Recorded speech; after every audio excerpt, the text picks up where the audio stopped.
नमस्कार साथियों, आशा करता हूँ कि आप सभी लोग बढ़िया होंगे। आज सुबह से लगभग सारे ग्रुप्स में जो है मैसेजेस के बाढ़ आए हुए हैं। सभी लोग परेशान हैं और ये सभी परेशानी है डेमो ई शिक्षा कोर्स को लेकर के।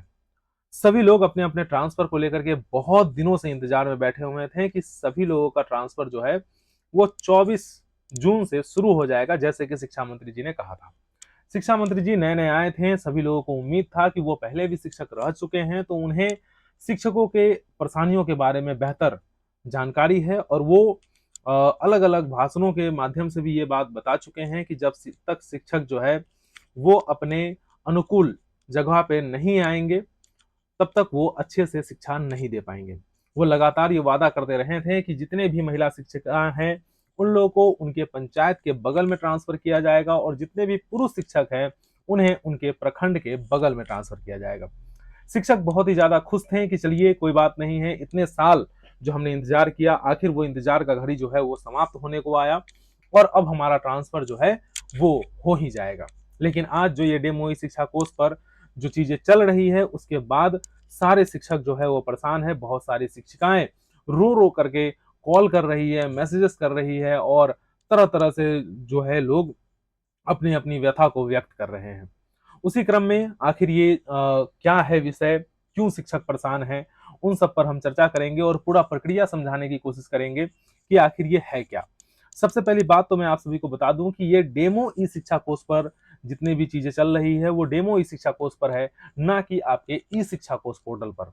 लेकिन सभी लोग ऐसा अंदाजा लगा रहे हैं कि ये जो डेमो पर चल रही है वही जो है डेमो के बाद जो है मेन पोर्टल पर भी जाएगा और वैसा ही लोगों के बीच में जो है वो देखने को मिलेगा और इसीलिए शिक्षक बहुत ज्यादा परेशान है। तो सबसे पहले सभी लोग जब डेमो ई शिक्षा कोर्स पे लॉगिन करते हैं तो यहाँ पे एक पोर्टल दिखता है और एक आइकन है टीचर ट्रांसफर 2026।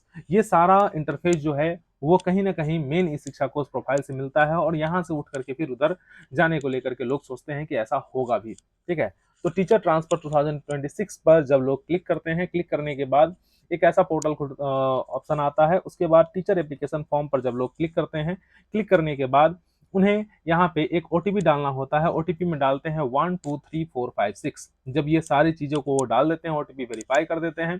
वेरीफाई करने के बाद वहां पे उनका अपना पर्सनल डिटेल्स आता है। डिटेल्स आने के बाद जब वो नीचे की तरफ स्क्रॉल करते हैं तो उस जगह पे कुछ गौर करने वाली चीज है। वहां पे आपका year of service in current school, मौजूदा विद्यालय में सेवा वर्ष को भी दर्शाया जाता है कि वर्तमान में आप जिस विद्यालय में हैं वहां आप कितने महीने से या कितने वर्षों से आप पढ़ा रहे हैं। ठीक है, तो ये कहीं ना कहीं ट्रांसफर को लेकर के भी हो सकता है, लोग इसको जोड़ करके देख रहे हैं कि ऐसा हो कि जो ज्यादा दिनों से वहां पे कार्यरत हैं उन्हें जो है प्राथमिकता दिया जाएगा और जो साल या 2 साल से कम समय से हैं वहां पे उन्हें प्राथमिकता न भी दिया जाए। ठीक है, इस प्रकार से लोग जो है वो सोच रहे हैं। होम डिस्ट्रिक्ट, उसके बाद आपको नीचे आकर के डिटेल्स अपना भरना है, अपना होम स्टेट भरना है। उसके बाद आप अर्बन या लोकल बॉडी से आते हैं, नगर निकाय से आते हैं या पंचायत से आते हैं, उसकी डिटेल्स को आपको यहाँ पे भरना है। उसके बाद आप यहाँ पे एक डोमिसाइल सर्टिफिकेट अपना जो है उससे अपलोड कर देंगे और डोमिसाइल सर्टिफिकेट का नंबर अपलोड करेंगे।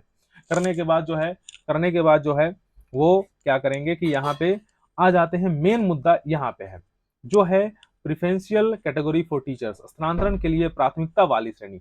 जब प्राथमिकता कैसे दिया जाएगा, सभी लोग ऐसा अंदाजा किए हुए ही थे कि चलिए जो लोग बीमार हैं उनको तो प्राथमिकता मिलना भी चाहिए, पति पत्नी के आधार पर जो लोग ट्रांसफर लेना चाहते हैं उन्हें भी प्राथमिकता मिलना चाहिए।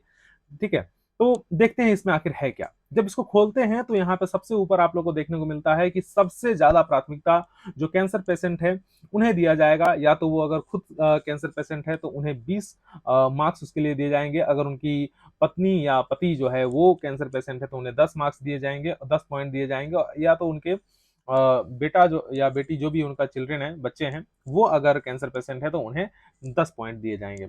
सेकंड प्रेफरेंस में जो है ओपन हार्ट सर्जरी से रिलेटेड होंगे, है ना, उन्हें करेक्शन ऑफ आर्टियल स्पेक्टिकल डिफेक्ट जो भी है, ठीक है, ऑर्गन ट्रांसप्लांटेशन, तो इन लोगों को भी प्राथमिकता दिया जाएगा। उसके बाद सिंगल किडनी है तो उनको, या किडनी ट्रांसप्लांट कराना है, डायलिसिस पर है तो उनको प्राथमिकता 3 नंबर पर दिया जाएगा। चौथा नंबर पर ब्रेन ट्यूमर वाले को दिया जाएगा, मेजर न्यूरो सर्जरी को दिया जाएगा, बोन टीबी को दिया जाएगा, सीरियस टीबी को दिया जाएगा, पैरालिसिस को दिया जाएगा।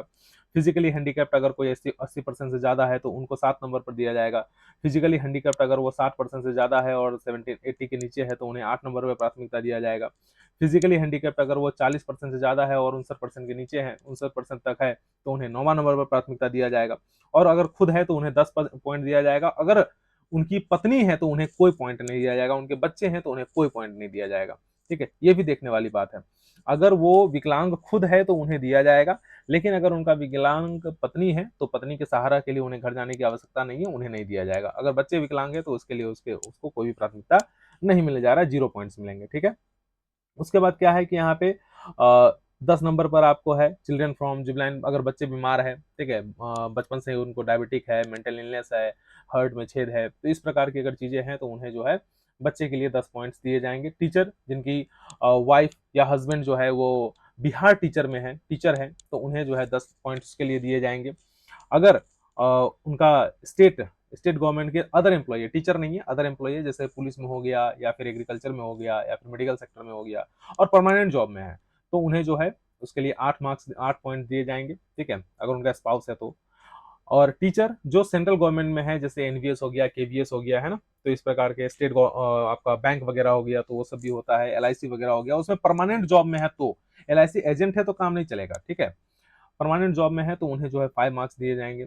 विडो या लीगली सेपरेटेड फीमेल टीचर है, अगर कोई विधवा है तो उसके लिए जो है अपना हस्बैंड का डेथ सर्टिफिकेट वगैरह अपलोड करना होगा तो उसके लिए उनको 5 पॉइंट्स मिलेंगे। ठीक है, अनमैरिड वुमेन है जो 40 साल के ऊपर की है तो उनको भी 5 पॉइंट्स मिलेंगे। अगर किन्हीं को राष्ट्रपति द्वारा अवार्ड दिया गया है तो उन्हें 10 पॉइंट्स दिए जाएंगे। और अगर कोई स्टेट अवार्ड उनको मिला हुआ है, ठीक है, तो उन्हें 5 पॉइंट्स दिए जाएंगे।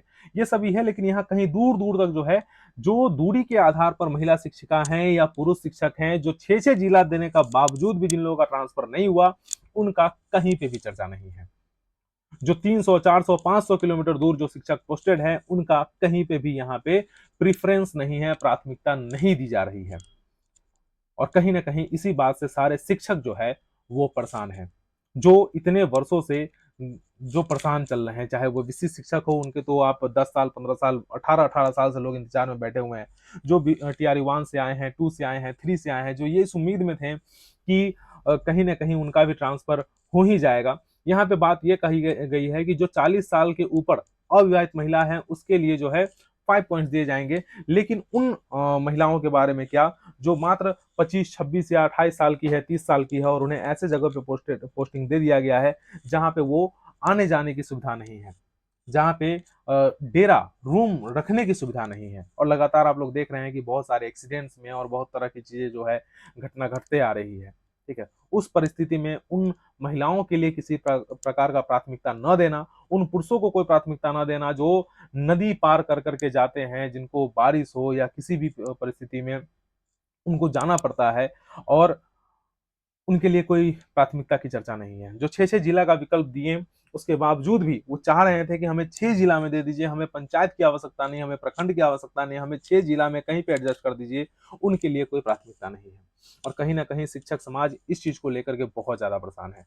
लेकिन हमें ऐसा उम्मीद है कि शायद ऐसा तो नहीं होगा। कारण ये है कि भाई जितना शिक्षा मंत्री जी ने लोगों को बताया है और जितना आश्वासन दिया है, उस हिसाब से हमें नहीं लगता कि इस प्रकार का मतलब अन्याय कह लें या भेदभाव जो है दूरी दूरी के आधार पर जो शिक्षक पोस्टेड है उनके साथ ऐसा तो नहीं किया जाना चाहिए, मानवता को देखते हुए। ठीक है, और क्योंकि वो भी एक शिक्षक रहे हैं तो उन्हें समझाने की आवश्यकता नहीं है। उन्हें खुद ही पता होगा कि जब तक शिक्षक मानसिक रूप से स्वस्थ नहीं होंगे, वो लोग तब तक जो है उचित और जो अपना 100% नहीं दे पाएंगे। ये सही बात है कि दुखी मन से आदमी कितना काम करेगा। उनके घर पे जो है बहुत स्थिति ऐसा भी होता है कि शिक्षक जो है वो ड्यूटी में रहते हैं, उनके घर में किसी प्रकार की अप्रिय घटना घट जाती है, वो वहां से घर तक नहीं आ पाते हैं। घर आते आते तक अंतिम दाह संस्कार में भी बहुत लोग जो है वो नहीं पहुंच पाते हैं। मेरे साथ पर्सनल, मैं इसका जीता जागता एग्जाम्पल हूं जहां पर मेरे साथ ऐसा घटना घट चुकी है और ऐसा बहुत सारे हैं।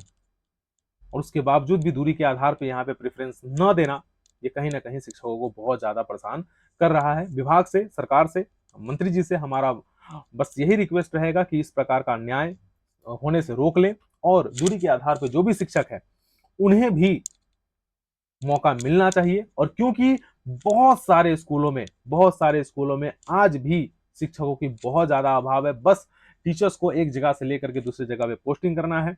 शिक्षक वहां भी पढ़ाएंगे, यहाँ भी पढ़ाएंगे। बस उनके घर के पास अगर वो कर देते हैं तो वो बेहतर शिक्षा दे पाएंगे। हम तो इस बात के लिए भी तैयार थे जहां पे हम लोग किसी किसी ने विरोध नहीं किया, जब शिक्षा मंत्री जी ने ये कहा कि आप 500 किलो, आप अगर विद्यालय में हैं और आपको शौच के लिए भी बाहर जाते हैं तो आपको एब्सेंट कर दिया जाएगा। बहुत सारे विद्यालयों में तो शौचालय भी नहीं है। उस परिस्थिति में लोग जो है जाना पड़ता है बाहर, ठीक है, या शौचालय है तो उस स्थिति में नहीं है जहां महिला शिक्षिका जा सके, तो उन्हें कहीं ना कहीं बाहर किसी अपने कलीग के यहाँ पे या फिर किसी न किसी गार्जियन के यहाँ पे जाना पड़ता है। उस परिस्थिति में जो है फिर भी शिक्षक कहें कि चलो कोई दिक्कत नहीं है, अगर हमें अपने घर के पास अगर पोस्टिंग दे दिया जाए, हम लोग एडजस्ट कर लेंगे, कैसे क्या करना है नहीं करना है देख लेंगे। उस परिस्थिति में भी शिक्षक साथ देने को तैयार है। शिक्षक से हर प्रकार के कार्य लिए जाते हैं, जनगणना ड्यूटी हो जाए, एसआईआर ड्यूटी हो जाए, चाहे कुछ भी हो जाए, कभी शिक्षकों ने कभी मना नहीं किया। शिक्षकों की तरफ से हर प्रकार से सहयोग करने की कोशिश की गई, और उसके बावजूद भी अगर इस प्रकार से किया जाता है तो कहीं ना कहीं जो है थोड़ा सा इस पर विचार करने वाली बात है। और हमें उम्मीद है कि शिक्षा मंत्री जी जो है इस पर जरूर विचार करेंगे, और शिक्षकों के साथ ये अगर ऐसा होने वाला है तो इसे वो सुधार करते हुए दूरी के आधार पर जितने भी हमारे शिक्षक भाई बहन जो भी बचे हुए हैं सभी लोगों का ट्रांसफर के लिए वो कदम जरूर उठाएंगे। ठीक है, जब आप इसे फिल कर देते हैं और डिटेल्स फिल कर देते हैं, उसके बाद आपको क्या करना है कि आप यहाँ पे अंतर देखिए, इसमें अभी भी डेमो ई शिक्षा कोर्स पर बहुत सारी चीजों में बदलाव होने की संभावना है, तो इसीलिए आप लोग बहुत ज्यादा घबराइए नहीं, होगा बदलाव, मुझे ऐसा उम्मीद है कि जरूर होगा बदलाव। यहाँ पे इंटर डिस्ट्रिक्ट ट्रांसफर का जो है वो ऑप्शन नहीं है, यहाँ पे सीधे दिखा रहा है जिस जिला में आप पोस्टेड है, तो जिला चुनने का आपको ऑप्शन नहीं दिया जा रहा है। ठीक है, यहाँ पे आपको सीधे सीधे क्या करना है कि ब्लॉक चुनना है, ब्लॉक चुनने के बाद आप कम से कम 3 स्कूल को चुनेंगे, 3 स्कूल को चुनेंगे, जबकि मंत्री जी के अनुसार जो था वो आपको पंचायत चुनना था, है ना, तो आपके पंचायत के बगल वाले पंचायत में, तो आपको यहाँ पे जो है वो सभी ऑप्शन अभी खुल रहे हैं। तो इसी वजह से आप इसको पूरा 100% नहीं मान सकते हैं, लेकिन हाँ इतना जरूर है कि इसमें से 60-70% तो चीजें तो उसमें रहेगी। ठीक है, तो यहाँ पे आप ब्लॉक चुनेंगे, उसके बाद स्कूल चुनेंगे, और आप कम से कम 3 और अधिकतम 30 स्कूलों का आप ऑप्शन दे सकते हैं। उसके बाद आप एक एप्लीकेशन लिख करके अपना जिला शिक्षा पदाधिकारी के नाम से आप इसे अपलोड करेंगे, अपलोड करने के बाद यहाँ पे सबमिट करेंगे, जिसमें आप ओटीपी के थ्रू इसको वेरीफाई कर देंगे, जिस प्रकार से पहले होती थी उसी प्रकार से। अब आप सभी शिक्षक साथियों से मेरा यही रिक्वेस्ट रहेगा कि आप लोग बहुत ज्यादा पैनिक मत कीजिए, बल्कि अपनी बातों को एक प्रॉपर चैनल के माध्यम से शिक्षा मंत्री जी तक पहुंचाने का कोशिश कीजिए। हम लोग भी उसी प्रयास में लगे हुए हैं, वीडियो के माध्यम से हो जाए, मैसेज के माध्यम से हो जाए, या कॉल के माध्यम से हो जाए, हम लोग लेटर के माध्यम से हो जाए, हम लोग अपनी तरफ से पूरा कोशिश करेंगे। आप सभी साथियों से बस इतना ही रिक्वेस्ट रहेगा कि आप लोग भी संगठित प्रयास करते रहिए, जो भी संवैधानिक तरीके होंगे, जो भी उचित माध्यम होगा, उसके माध्यम से शिक्षा मंत्री जी तक हमारी बातों को पहुंचाइए, अपनी बातों को पहुंचाइए, और पहुंचा करके उनसे रिक्वेस्ट कीजिए कि सभी लोगों का ट्रांसफर के लिए वो प्रयास करें। साथ ही साथ म्यूचुअल ट्रांसफर को भी खोलें, और जो भी शिक्षक ट्रांसफर से वंचित रह चुके हैं सभी लोगों को ट्रांसफर का मौका दिया जाए, या भी वो भी शिक्षक जो अपने ट्रांसफर से संतुष्ट नहीं है तो उन्हें भी जो है वो सबके लिए, जैसे वो बोलते आ रहे हैं कि सबको मौका देंगे, तो सबको मौका मिले, इसके लिए आप लोग अपनी तरफ से प्रयास कीजिए। ठीक है, उम्मीद करता हूं कि आप कुछ बेहतर ही होगा, और इस वीडियो को ज़्यादा से ज़्यादा लोगों तक शेयर कीजिए, और सभी लोगों से रिक्वेस्ट कीजिए कि एक साथ एक यूनाइटेड प्लेटफॉर्म से जुड़े, और जुड़ करके सभी लोग शिक्षकों की वाजिब हक के लिए मांग उठाने में और बात विभाग तक पहुंचाने में हमारा सहयोग करें। तब तक के लिए सभी साथियों को बाय बाय, जय हिंद, जय बिहार।